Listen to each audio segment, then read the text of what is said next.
6-Minute Grammar.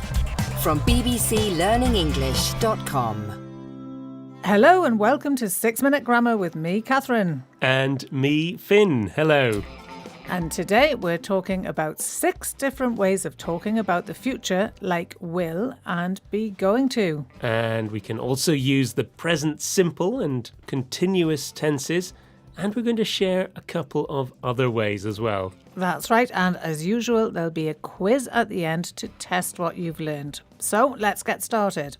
First, we'll look at will and be going to.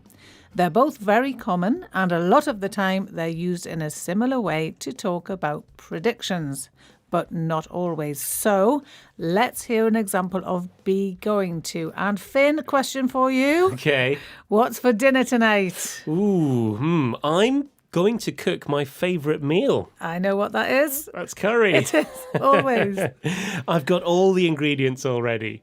And you, Catherine, what about you? Well, I haven't actually made any plans, so All right. I'll probably just have something simple like tomato soup. Ooh, sounds yummy. Yeah. So, Finn is going to cook curry. He already knew his plan at the time of speaking. It's his intention or his plan to cook curry. And we often use be going to in this way. And Catherine, what did you say about tomato soup again? I said I'll probably have something simple like tomato soup. Yes, so Catherine used I'll or will, I will, but she made her decision at the time of speaking. So this is one of the main differences between will and going to.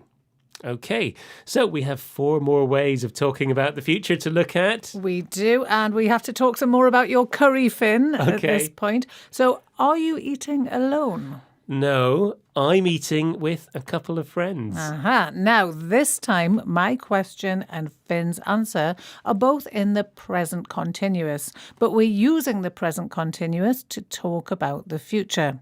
We use the present continuous for arrangements like this. So Finn has arranged to eat with friends. Yes, I'm eating with friends.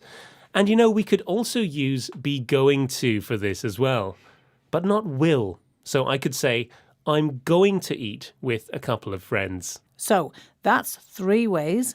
And now there's another present tense we can use to talk about the future, and that's the present simple. So curry time again, Finn. Let's talk about curry.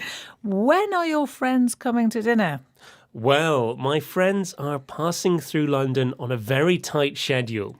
So they arrive at the station at 5 p.m, we eat dinner at 6 p.m, and they leave on a plane at 9 p.m. the same night. How exciting. And that conveniently demonstrates why we use the present simple for future events.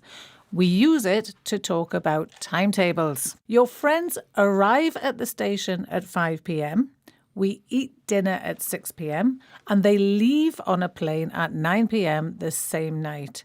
And these are all things that are planned to happen at specific times.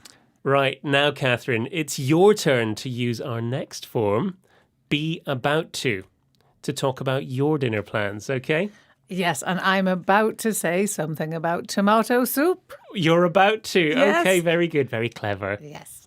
So we use be about to for things in the very near future. And be about to is followed by the base form of a verb. So the film is about to start, or the train is about to leave. Things like that. Great. So we've now looked at 5 ways of talking about the future. What about the 6th?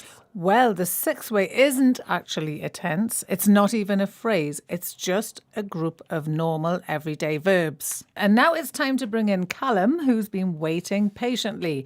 Listen carefully for the verbs that Callum uses to talk about the future.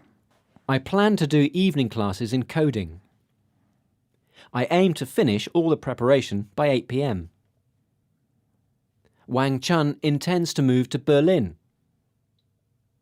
We've arranged to meet in person next spring. She decided to take the money. Good. So we heard plan, aim, intend, arrange and decide. In fact, lots of verbs can be used like this, followed by to and the base form of a verb to talk about the future. So listen out for them. Oh, and thank you, Callum. You're welcome. 6-minute grammar. From bbclearningenglish.com. And now it's quiz time. Question 1. If you've already made a plan to visit France, which is better? A, I will travel to France this year, or B, I'm going to travel to France this year? The answer is B. I'm going to travel to France this year. Number 2. Which is correct? A.